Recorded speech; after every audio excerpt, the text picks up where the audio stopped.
medieval minstrels once won a battle using excessive violins. Sort of. Let me explain.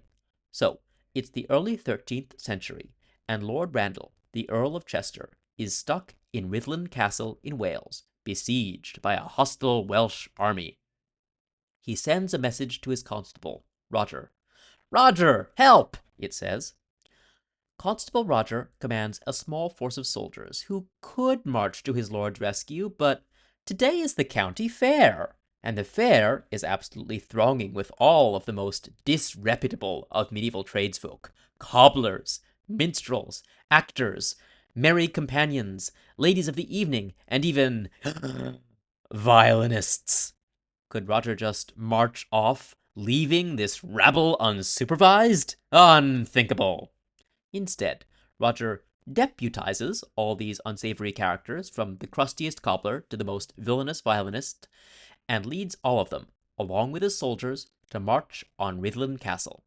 That way, he can keep an eye on them, and his soldiers will get free violin music. Brilliant! Did these reinforcements know that they were marching into battle? Unclear. Probably it didn't matter. The soldiers said, "Follow us or else," and then they followed because they had no choice, but it's much funnier to imagine Roger lying to the fairgoers and telling them that there was free beer at Rhuddlan Castle for anyone who followed him, even though there is, sadly, no historical basis for supposing this. Anyway, the Welsh troops surrounding Rhuddlan Castle saw an unexpectedly large army approaching. Not knowing that most of Constable Roger's soldiers were armed only with the power of music, the Welsh retreated, and Lord Randall was saved.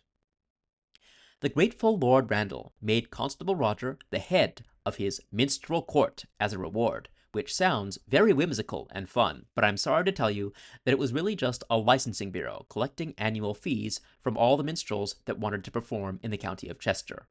And that is the true story of the March of the Minstrels. Unless, of course, it was made up after the fact to justify Roger and his successors collecting fees.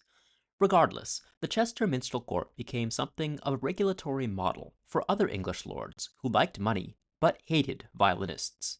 So successful that when King Henry VI created a national minstrel court under his own minstrel king, he gave it jurisdiction over all of England except for the county of Chester.